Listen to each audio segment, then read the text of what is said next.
chapter 16, New King James Version. Then the Pharisees and the Sadducees came, and testing him asked that he would show them a sign from heaven.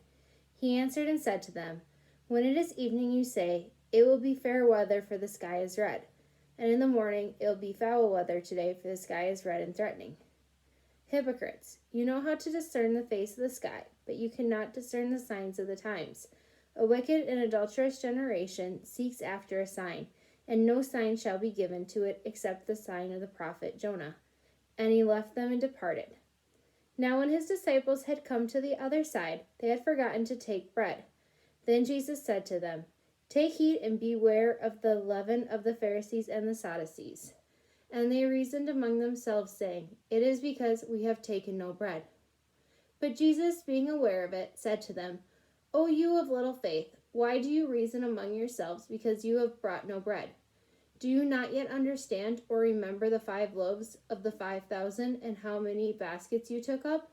Nor the 7 loaves of the 4,000 and how many large baskets you took up? How is it you do not understand that I did not speak to you concerning bread, but to be aware of the leaven of the Pharisees and the Sadducees? Then they understood that he did not tell them to beware of the leaven of bread, but of the doctrine of the Pharisees and Sadducees.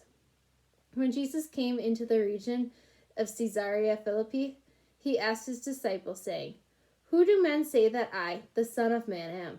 So they said, Some say John the Baptist, some say Elijah, and others Jeremiah, or one of the prophets. He said to them, But who do you say that I am? Simon Peter answered and said, You are the Christ, the Son of the living God. Jesus answered and said to him, Blessed are you, Simon Bar-Jonah, for flesh and blood has not revealed this to you, but my Father who is in heaven. And I also say to you that you are Peter, and on this rock I will build my church, and the gates of Hades shall not prevail against it. And I will give you the keys of the kingdom of heaven, and whatever you bind on earth will be bound in heaven, and whatever you loose on earth will be loosed in heaven. Then he commanded his disciples that they should tell no one that he was Jesus the Christ.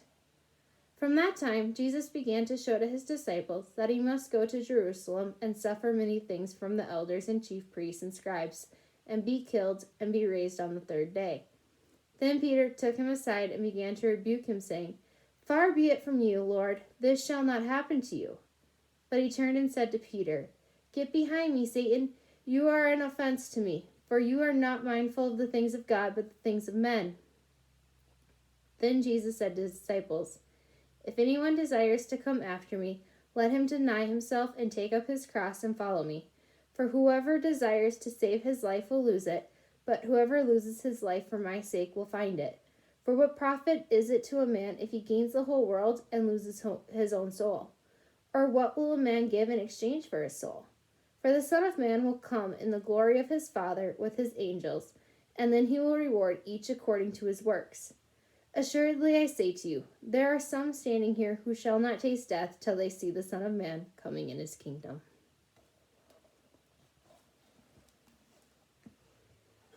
So what do you think chapter 16 is all about?